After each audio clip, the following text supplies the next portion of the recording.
My name is Nicole. I'm a senior, and I wear leggings because what I wear is not an invitation to sexualize my body. Hi everyone! Thank you so much for tuning in to my channel. My name is Bintu, and I am going to be talking about everyone on the planet's favorite trend right now. Well, at least mine. And that's going to be the leggings. So if you're interested in learning a bit more about where leggings originated from, some of the key trendsetters of the given time period, and my really interesting findings, stay tuned for more. And with that being said, I'm going to try every time that I come on and do a video to embody the theme in some way. So today I have on my athleisure wear, which is very fitting, obviously, for talking about leggings.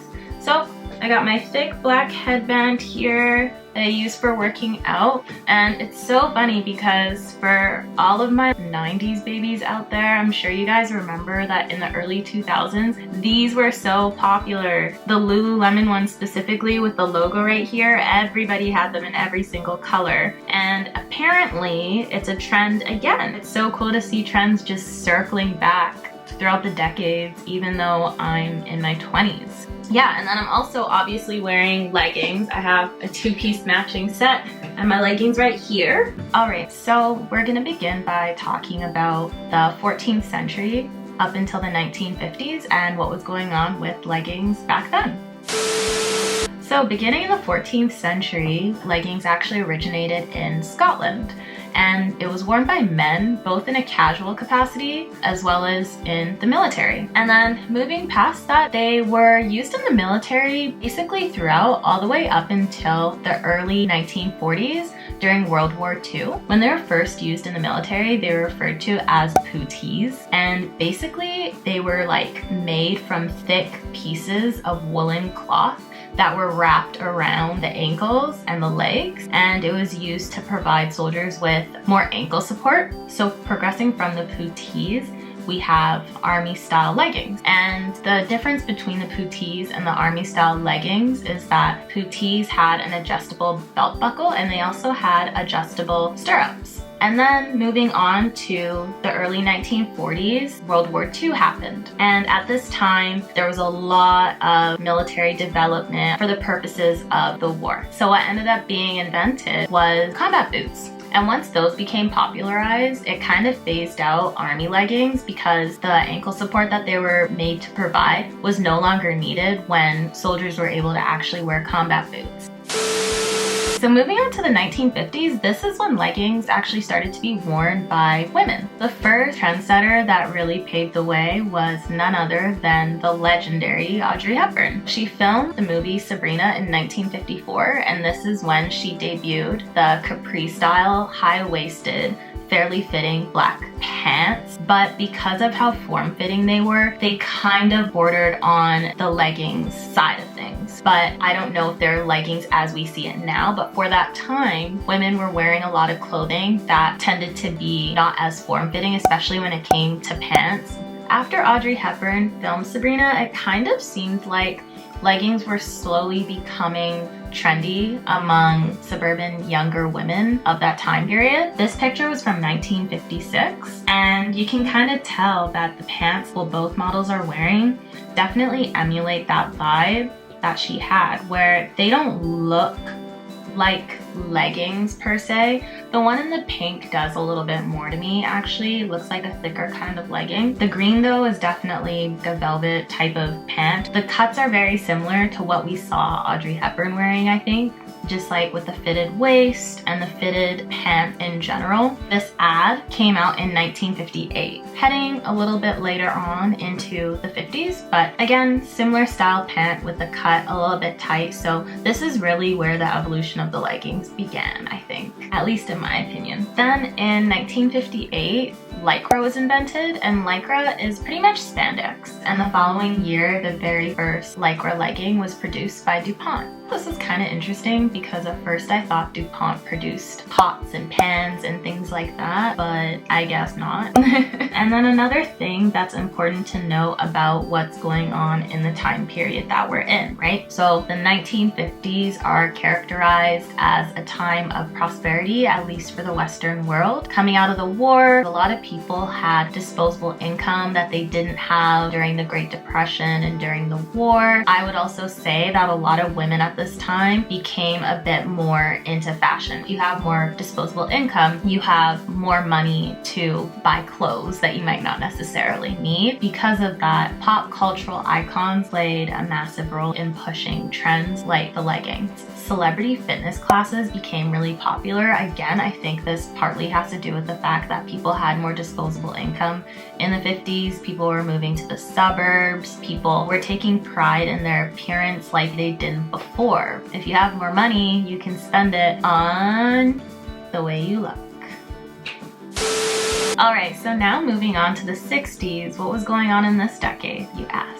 When I think of the 60s, the biggest thing that comes to mind for me is the time of a lot of societal change. So you'll notice a recurring theme throughout this video, and that's basically that whenever society goes through any major social movement or transformation, by nature pretty much all its moving parts are going to be affected in some way or another, and fashion is really no different. Not to get too off topic, but I think this is important to note because this seems to also apply to the evolution of leggings, so I just wanted to drive this point home, just so everything is a little bit more clear. What I did notice is that there's a lot of overlap between the late 50s and the early 60s as far as this trend is concerned. During the early 60s, yoga and aerobics became extremely popular. And again, what commonality is there between the two? It requires a lot of flexibility, a lot of movement that maybe other leisurely activities don't. And this kind of funneled the popularity of the Lycra legging because it provided women with that ability. So in the 60s, I didn't really see as much in terms of people wearing leggings in a casual setting. It seemed to kind of be mainly while they were exercising. Moving on to the 1970s. This is a very interesting time, and again, what comes to mind is definitely the hippie movement, a lot of political turmoil. During this period, women started working out a little bit more intensely. The sports bra was invented. So yeah, it seemed like women were probably still using Lycra leggings, but again, in this era, it did seem a little bit more isolated to exercise. But that all changed in the late 70s. This is really when leggings began to take off. I kind of have two main examples here. The first one is a lot of pop cultural icons and entertainers. So on that end, Charlie's Angels definitely had a hand in popularizing the disco legging, as well as Olivia Newton-John, of course, from Greece. And then on the other side, there was a lot of influence from rock, like Freddie Mercury and Rod Stewart, that also wore like disco style leggings, and this really pushed the late 70s trend of young men embracing like the glam rock androgynous style. Alright, now continuing into the 1980s. One thing I noticed is that between the late 70s and the 80s, again, there's that overlap when it comes to trends. Like any social phenomenon that we're discussing, there's going to be overlap because at the end of the day, what does a decade mean, right? Kind of just a social construct. So you're always gonna have that overlap. Starting in the late 70s and then going on to much of the 80s, the disco style pant was here to stay. One of the main differences though that I noticed is that in the late 70s, the color of the pants seemed to be more subdued. So like blacks, and I saw some reds.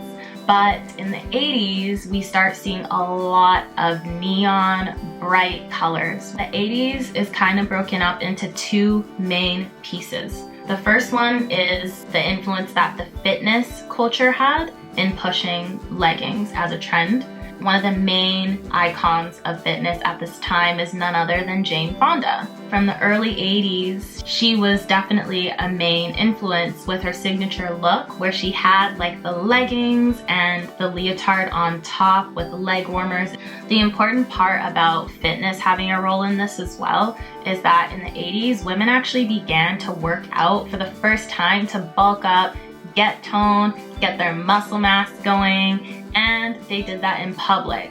No shame. And this era was also characterized by body acceptance too, which makes sense when you see the kind of clothes that were being worn in the 80s were bright, fitted. And then on the other hand, again, entertainment is a big component when it comes to the trend really taking off. Celebrities like Whitney Houston, Madonna, Salt and Pepper all played a very large role when it comes to the evolution of the leggings.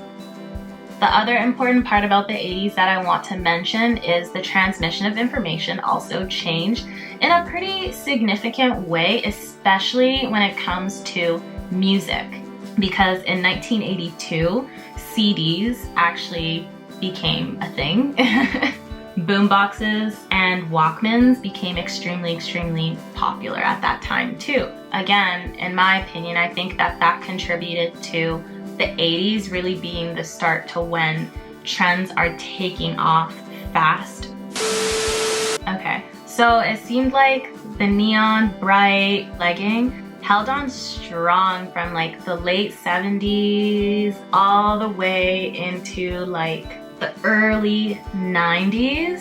In 1990, Sidney Crawford was filmed on the cover of Time magazine wearing a pair of classic black leggings that I'm sure we all own, but it did seem like it kind of started to lose traction in terms of popularity. This was probably partly to do with the fact that the 90s were characterized for like baggy sweaters and baggy jeans and all that good stuff. In my opinion, the 90s was also the first time that we started to see women wearing baggy, more tomboy style clothing, and it became accepted. And again, I think that it just speaks to how these trends and just fashion in general reflects a lot of different aspects of society and culture than I think we realize.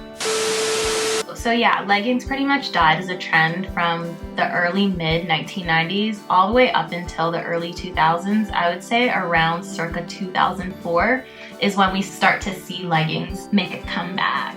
So we start to see teen girl icons like Lindsay Lohan, Nicole Richie, and the Olsen twins, more so in the early 2000s, becoming trendsetters for the capri style legging, and oftentimes you'd see them wearing it under like denim skirts. But then later on, in around circa 2008, I started to notice that a lot more Disney stars like Raven-Symoné and Miley Cyrus were also emulating that style in a similar way. But it wouldn't be a trend without some kind of controversy, right? Everything that's influential, there's at least a handful of people that have a problem with it. And the leggings weren't any different. They weren't at all. The whole issue with leggings was that a lot of people thought, they're not pants. You can't wear them as pants. Don't wear them as pants. No one wants to see your camel toe.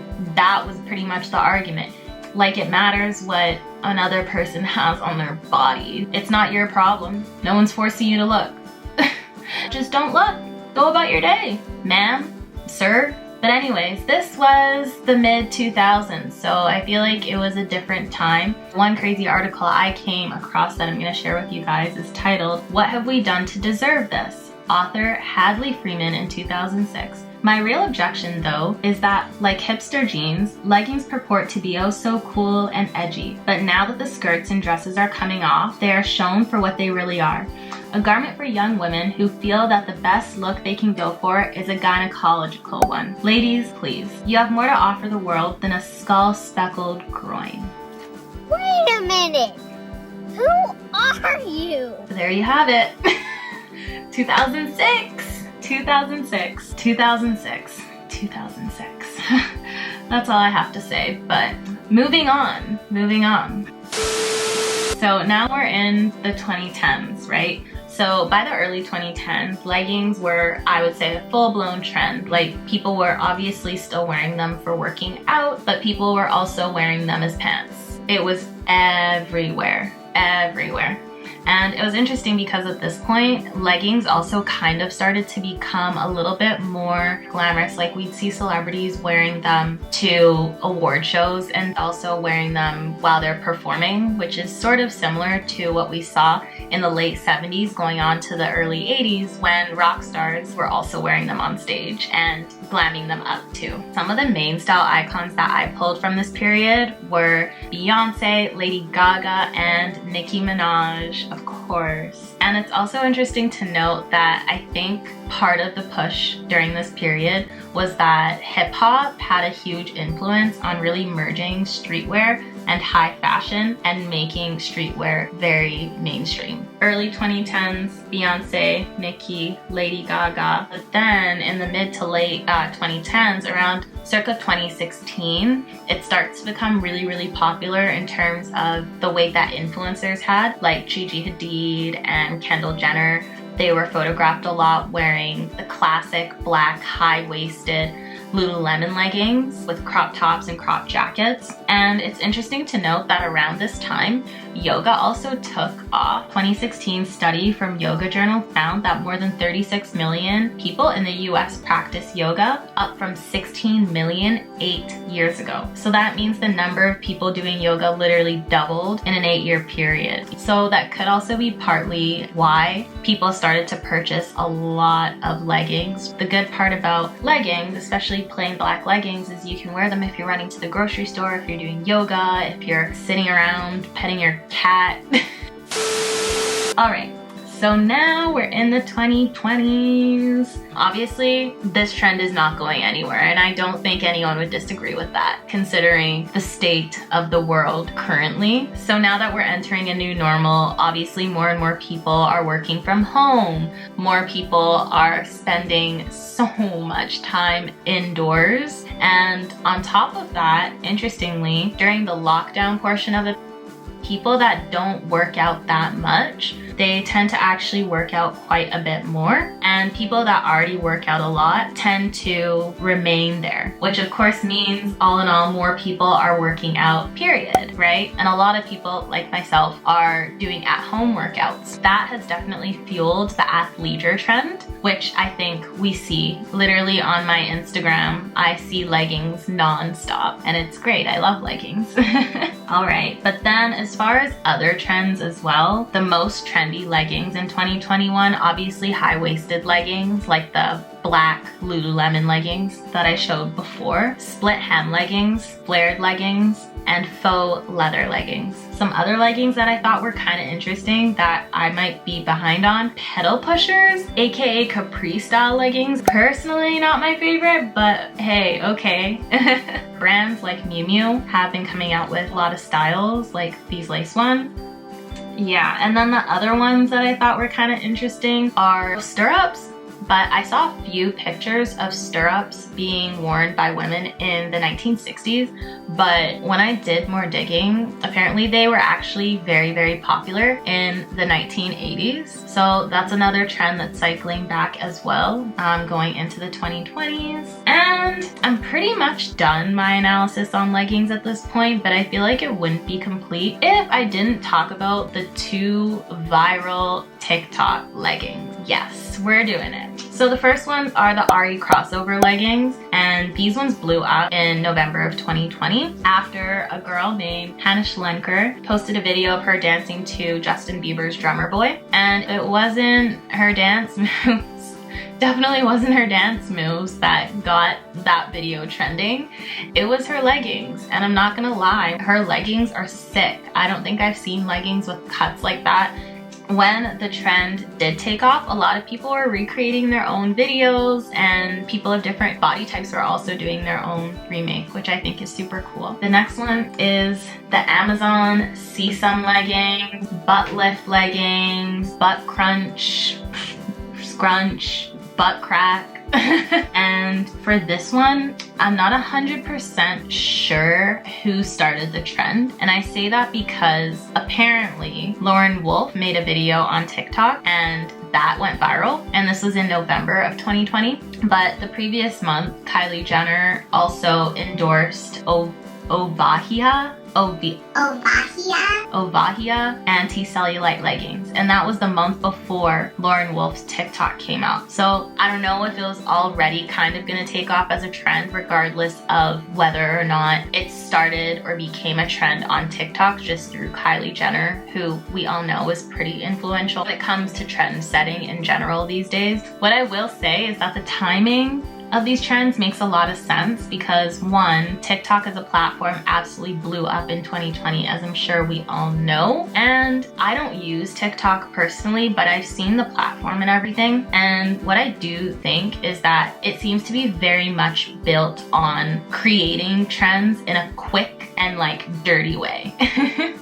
And the reason I say that is because, using the example of like a pair of leggings, someone makes a video showcasing leggings, people start recreating it. And because it's only 15 seconds long, people don't really need that much time to actually recreate it, which means that in a very short period of time, you could have, I don't even know how many thousands of recreated videos. So if you're a TikTok user, you're gonna see so much content showcasing the exact same product in a very, very short time frame. That's something to keep in mind as well, especially when we look at emerging trends going on to 2021, because TikTok is such a new platform. So just to close out this whole trend, one thing that really summed it up for me as far as my feelings go toward the leggings trend, the leggings evolution mega trend, is this article written by Maya Singer in 2019. She says, "The pressure to perform gets exhausting after a while. That, I think, is the real source of leggings hold over our wardrobes. Even the most stylish legging is an item of apparel designed to perform for its wearer rather than be performed." So take with that what you will, but when I read that, I was like, that really just, you know, brings this whole topic home, at least for me, especially right now with everything going on with the pandemic. I just think that that speaks volumes. With my pair of leggings, I am comfortable in any space and I don't care what anyone else thinks. You know, I feel good in them and that's all that matters. All right, so thank you so much for tuning into this video. If you made it this far on my first video, okay, see you guys next time. Bye. You have your leading lady running all over town wearing a scrunchie. A scrunchie!